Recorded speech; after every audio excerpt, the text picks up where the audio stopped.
Hello class 8 आपको part 8 संज्ञा Hindi one से पार्ट 8 संज्ञा इसका पहला भाग आपको फर्स्ट पार्ट आपको मिल गया होगा पार्ट 1। ये मैं दूसरा पार्ट 2 तैयार कर रही हूँ आप लोगों के लिए। तो इससे पहले तक हमने जातिवाचक संज्ञा और जातिवाचक संज्ञा के जो दो भेद हैं द्रव्यवाचक समूहवाचक दोनों पढ़ लिए थे। आगे हम करते हैं, तीसरा है हमारा भाववाचक संज्ञा। तो वह शब्द जो किसी व्यक्ति वस्तु प्राणी के रूप रंग दशा अवस्था गुण धर्म या भाव का बोध कराते हैं उन्हें भाववाचक संज्ञा कहते हैं। जैसे अमरत्व, इंसानियत, निजता, बुढ़ापा, जवानी, पंडिताई, सुंदरता। तो ये हम इनको छू तो नहीं सकते हैं पर ये हमें एहसास होते हैं, हमें ये महसूस होते हैं, इसीलिए इन्हें भाववाचक की भाव कहा है, जो भाव की अनुभूति देता है। तो जो भाववाचक संज्ञा है, तो संज्ञा पदों का पारस्परिक प्रयोग जो है जातिवाचक संज्ञा का व्यक्तिवाचक संज्ञा का जातिवाचक संज्ञा के रूप में प्रयोग है कि किसी प्रसिद्ध व्यक्ति का नाम उसके गुणों के कारण इतना प्रसिद्ध हो जाता है कि जैसे गुणों के कारण उस जैसे गुणों के कारण दूसरे व्यक्ति को भी उसी संज्ञा से संबोधित कर दिया जाता है। और इस स्थिति में वे शब्द व्यक्तिवाचक न होकर जातिवाचक संज्ञा के रूप में बदले जाते हैं। जैसे कि कहते हैं कि उसमें है कि आज हमें हरिश्चंद्र की अत्यंत आवश्यकता। हरिश्चंद्र किसके थे? हरिश्चंद्र जो है सत्य के लिए जाने जाते थे, वे सत्यवादी थे। उन्होंने जीवन में सदा सत्य बोला था, उन्होंने जीवन में सदा सत्य का काम किया था। तो कि हमें जीवन में, आज हमारे जीवन में हमें या समाज में ऐसे लोगों की ज़रूरत है जो हरिश्चंद्र की तरह सत्यवादी हों। या फिर आज के ये भी कहा जाता है कि सत्य हरिश्चंद्र बनकर क्या फ़ायदा है, यानी सत्यवादी बनकर क्या फ़ायदा है। तो ये सत्य जो है ये जातिवाचक संज्ञा है, लेकिन किसके लिए किसके नाम से प्रयोग किया गया है? हरिश्चंद्र के नाम से। तो इनका प्रयोग जातिवाचक के रूप में होने लगा है। विभीषणों के कारण भारत की बहुत हानि हो रही है। विभीषणों के कारण, विभीषण कौन थे? विभीषण जो थे वो रावण के छोटे भाई थे। तो विभीषण को आज भी किस रूप में जाना जाता है कि घर का बेदी लंका ढाए। विभीषण घर के ही थे और रावण की जो हार है उसमें सबसे बड़ा हाथ जो माना जाता है वो किसका माना जाता है? विभीषण का ही माना जाता है कि विभीषण के कारण ही रावण को हार का मुंह देखना पड़ा था और विभीषण ने ही रावण को हराया था। तो देश में ऐसे यानी घर के भेदी ऐसे हैं जो इस देश को हानि पहुंचा रहे हैं। तो विभीषण को जातिवाचक संज्ञा के गद्दार के रूप में प्रयोग किया जा रहा है। अगर गद्दार नहीं कहना है उसे सीधे तो विभीषण के, क्योंकि विभीषण ने अपने घर के भेद दुश्मनों को जाकर बताया था, क्योंकि राम रावण के दुश्मन थे। तो ऐसे में उन्होंने उस समय राम का साथ दिया था।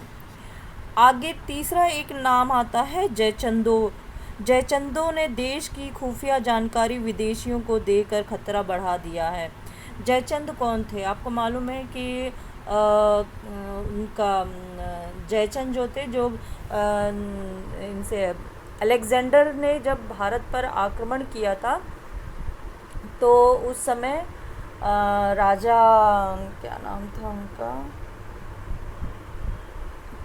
राजा पोरू थे। तो राजा पोरू जो थे उनके एक सहयोगी थे, उनके साथीदार राजा थे जो जयचंद थे। और उन्होंने पोरू को हराने के लिए, वो पोरू से चिढ़ते थे या दोस्त होने के बावजूद भी वो पोरू से नफ़रत करते थे और उन्होंने जाकर अलेक्जेंडर को पोरू के बारे में और उनकी युद्ध की रणनीतियों के बारे में सारी जानकारी दे दी थी, जिसके कारण पोरुष को हारना पड़ा। और बाद में अलेक्जेंडर ने उन्हें बरी तो कर दिया था, लेकिन जयचंद के कारण ये हुआ था। तो जयचंद ने देश की खुफिया जानकारी विदेशियों को देकर खतरा बढ़ा दिया है। तो आज भी देशों में, हमारे देश में ऐसे लोग हैं जो हमारे देश की खुफिया जानकारियों को, सेना से संबंधित, राजनीति से संबंधित, देश से संबंधित अन्य बहुत सारी जानकारियों को विदेशियों के साथ में पैसों के बल पर, पैसों की खातिर जाकर शेयर कर देते हैं। तो जयचंद जो हैं उनको अब किसके लिए, जो गद्दार हैं या जिनके लिए कहेंगे कि जो हमारे उसमें नाम लेंगे उनका कि भेदिया हैं, तो जयचंद जैसे भेदिए हैं, उनको हम भेदियों को जयचंद के नाम से जानते हैं। इसी तरह से जो जातिवाचक संज्ञा का व्यक्तिवाचक संज्ञा के रूप में भी प्रयोग किया जाता है। केवल व्यक्तिवाचक संज्ञा को जातिवाचक के रूप में नहीं, बल्कि जातिवाचक संज्ञा को भी व्यक्तिवाचक के रूप में प्रयोग किया जाता है।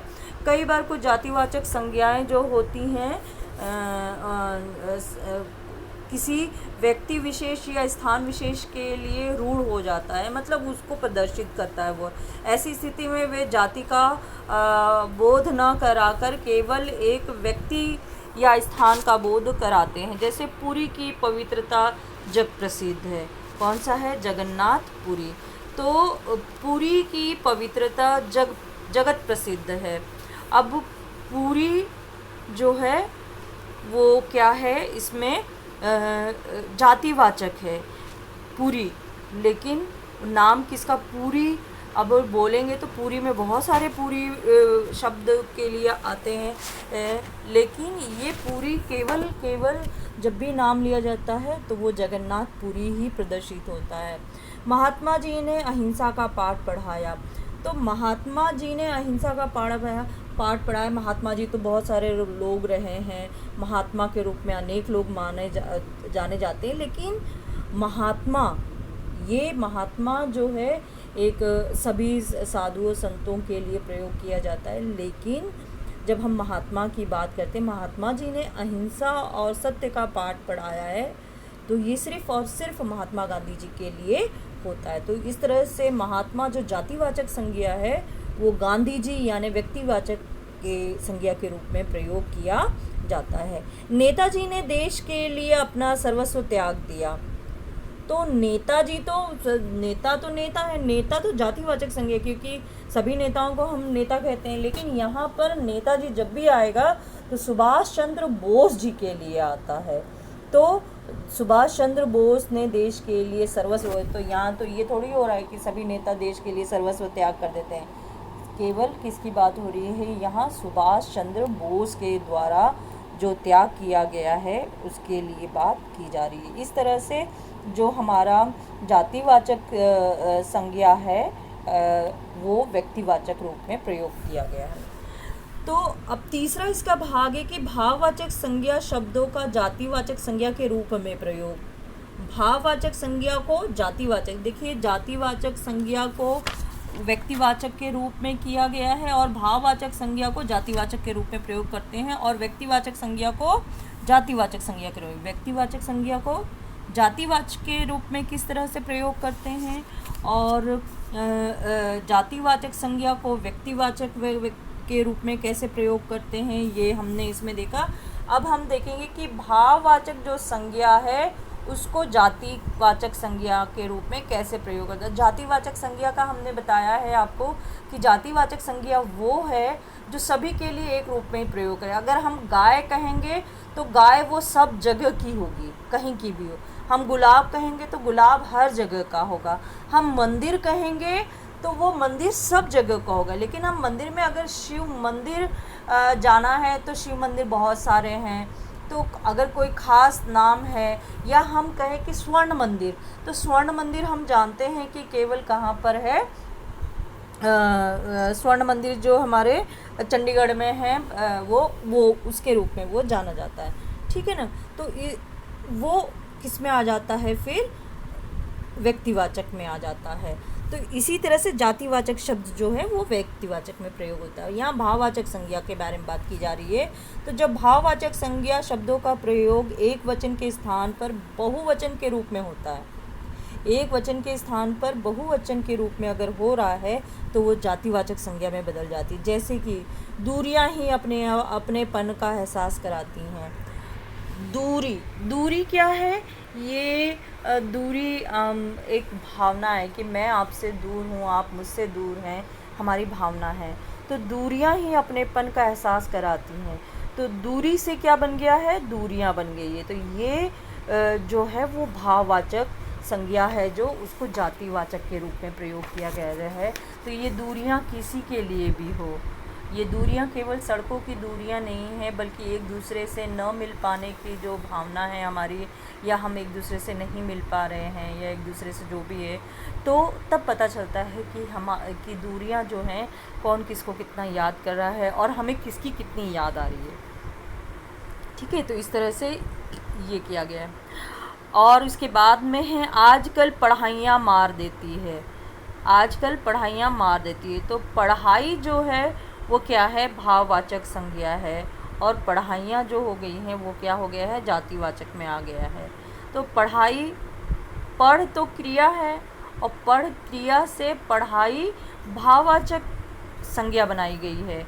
तो पढ़ाई जो है, पढ़ाइयाँ यानी कि आजकल बहुत ज़्यादा पढ़ाई का बर्डन है, तो इस तरह से उसको जातिवाचक कर दिया गया है। इतनी ऊंचाइयों पर पहुंचना हंसी खेल तो नहीं है।